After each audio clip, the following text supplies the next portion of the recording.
퇴직 후 매일 공원만 걷는다. 내 인생이 이렇게 허무할 줄이야. 서론 퇴직 후 나만 이렇게 되는 건가요? 하루에 한두 시간씩은 걸어야 건강에 좋다더니 퇴직하고 나선 걸을 수밖에 없더라고요. 뭐 딱히 할 것도 없고 사람 만날 일도 없고. 그런데 매일 같은 시간, 같은 길, 같은 풍경을 걷고 있는데 문득 이런 생각이 들더라고요. 내가 이러려고 평생을 일해왔나? 누구보다 열심히 살았어요. 남 부럽지 않게 가정도 지켰고 사회적으로도 체면 유지하며 잘 살아왔다고 생각했죠. 그런데 은퇴하고 나니 허전함이 쏟아졌어요. 처음엔 좀 쉬고 싶었지만 그건 딱 한 달이더군요. 그 뒤부터는 난 이제 뭐 하지? 라는 질문이 매일 따라 붙어요. 사실 이건 남 얘기가 아니라 우리 모두의 이야기입니다. 은퇴 후 공허함, 무기력, 외로움.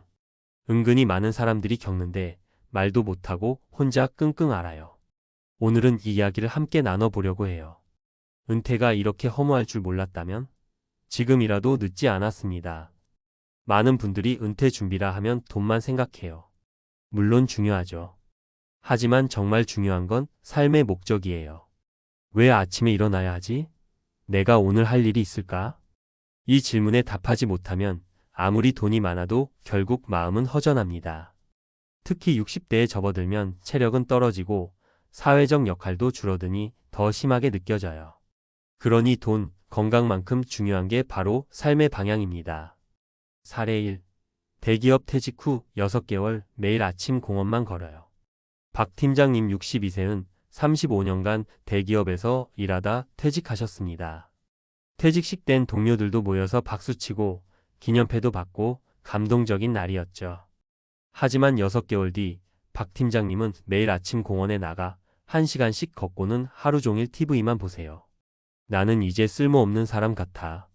아내도 바쁘고 애들도 나랑은 대화가 없고. 문제는 일이 없어진 게 아니라 자신의 역할이 사라졌다는 상실감이에요. 누가 날 필요로 하지 않는다는 감정이 박 팀장님을 무너뜨린 겁니다. 해결의 실마리. 그때 박 팀장님이 선택한 건 지역 커뮤니티 센터의 청년 멘토링 프로그램 참여였어요. 처음엔 어색했지만 젊은 친구들이 내 이야기를 진지하게 들어주는구나라는 경험이 큰 위로가 됐다고 해요. 그리고 지금은 주 2회 봉사도 하고 아침마다 이유 있는 산책을 하세요. 사례 2. 퇴직 후 부부 갈등까지 너무 가까워진 거리감. 김 여사 60세는 30년 가까이 간호사로 일했어요. 퇴직 후 이제 남편이랑 여행도 다니고 여유롭게 살자고 기대했죠. 그런데 현실은 달랐어요. 하루 종일 집에 있으니 서로의 단점만 더 눈에 들어오는 거예요. 싸움이 잦아지고 말수가 줄고 결국 차라리 예전이 나았다고 느끼기 시작했대요. 해결의 실마리. 김 여사는 지역 문화센터에서 플로리스트 수업을 듣기 시작했어요. 주 1회지만 그 시간만큼은 남편과도 떨어지고 자신만의 시간을 누릴 수 있는 행복한 순간이었죠. 수업 후에는 작은 꽃다발 만들어 이웃에게 선물하면서 내가 아직 따뜻한 사람이구나 느끼며 자존감도 회복했대요. 사례 3. 퇴직하고 유튜브 시작. 처음엔 비웃더니 이제 구독자 3만. 정 과장 58세는 IT 회사에서 퇴직 후 아무 계획이 없었어요. 그런데 늘 좋아하던 낚시와 요리를 그냥 핸드폰으로 찍어 유튜브에 올렸죠. 처음엔 조회수도 없고 주변에서 그 나이에 뭘 하냐며 비웃었지만 꾸준히 올렸어요. 결국 1년 만에 구독자 3만 명을 넘기고 은퇴자 모임에 강연까지 다니게 됐습니다. 지금은 은퇴 전보다 더 바쁘고 즐거워요. 돈도 조금 들어오고 무엇보다 내가 살아있다는 느낌이 들어요.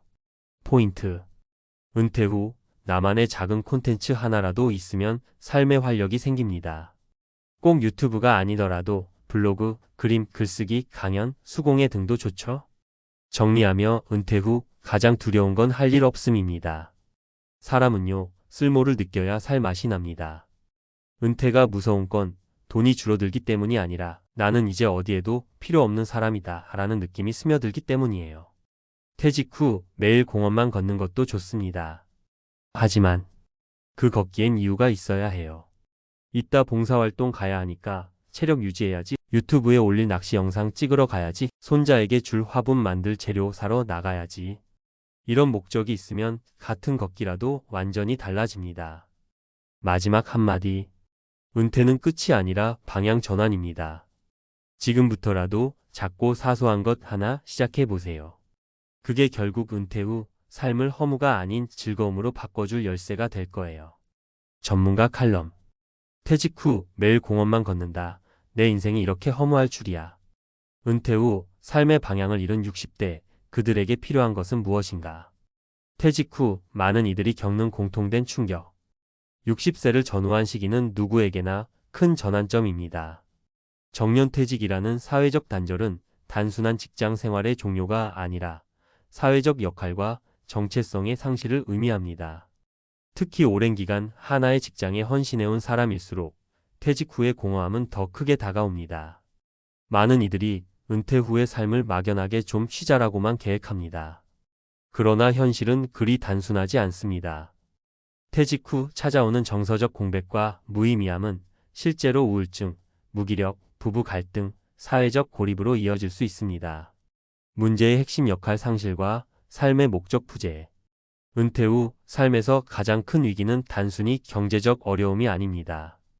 더 이상 나를 필요로 하는 곳이 없다는 느낌, 아침에 일어날 이유가 없다는 무기력함이 정신적 붕괴를 초래하는 가장 큰 원인입니다. 우리는 평생 직장에서 정해진 목표와 책임, 루틴 속에서 살았습니다.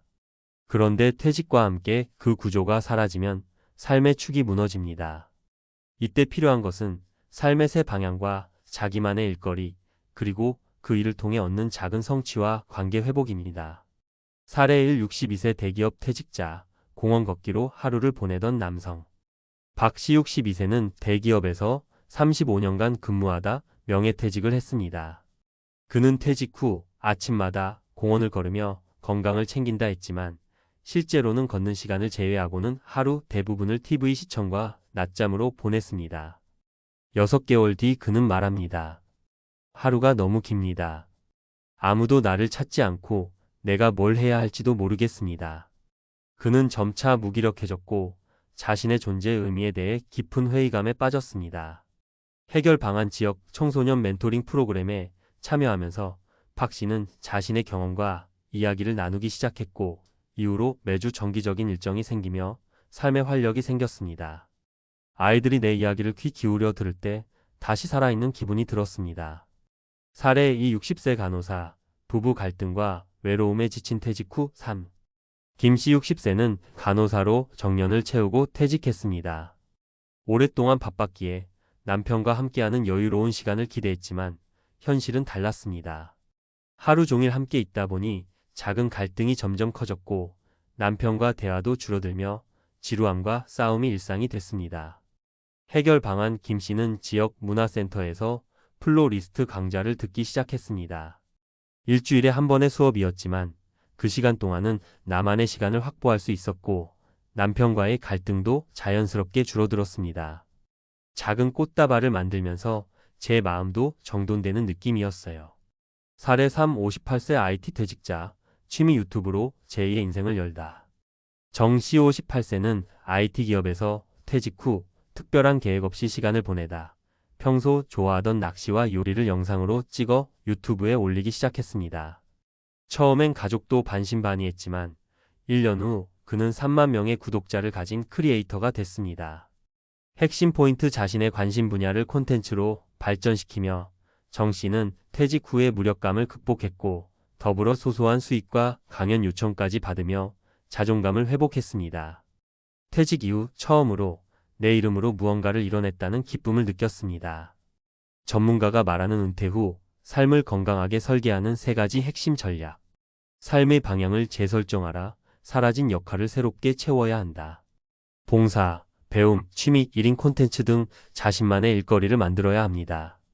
의미 없는 시간은 결국 우울감으로 이어집니다. 사회적 관계망을 유지하라. 관계의 단절은 감정의 단절로 이어진다. 지역 모임, 온라인 커뮤니티, 동호회 등을 통해 타인과의 연결을 지속해야 합니다. 나만의 시간을 반드시 확보하라. 부부라도 24시간 함께하는 건 독이 될 수 있다. 각자의 공간과 리듬을 지켜야 부부 관계도 건강하게 유지됩니다. 결론. 공원 걷기가 아닌 목적 있는 삶을 준비해야 합니다. 퇴직 후의 삶은 불확실합니다. 하지만 분명한 것은 준비된 사람과 그렇지 않은 사람의 삶은 완전히 다르다는 것입니다. 매일 공원만 걷는 것에서 허무함을 느꼈다면 그것은 아직 삶의 방향을 찾지 못했기 때문입니다. 은퇴 후에는 직장이 아닌 자기 삶의 주인이 되어야 합니다. 늦지 않았습니다. 작은 관심사 하나라도 지금 시작해 보세요. 그것이 은퇴 후 삶을 허무함에서 보람으로 바꾸는 첫걸음입니다.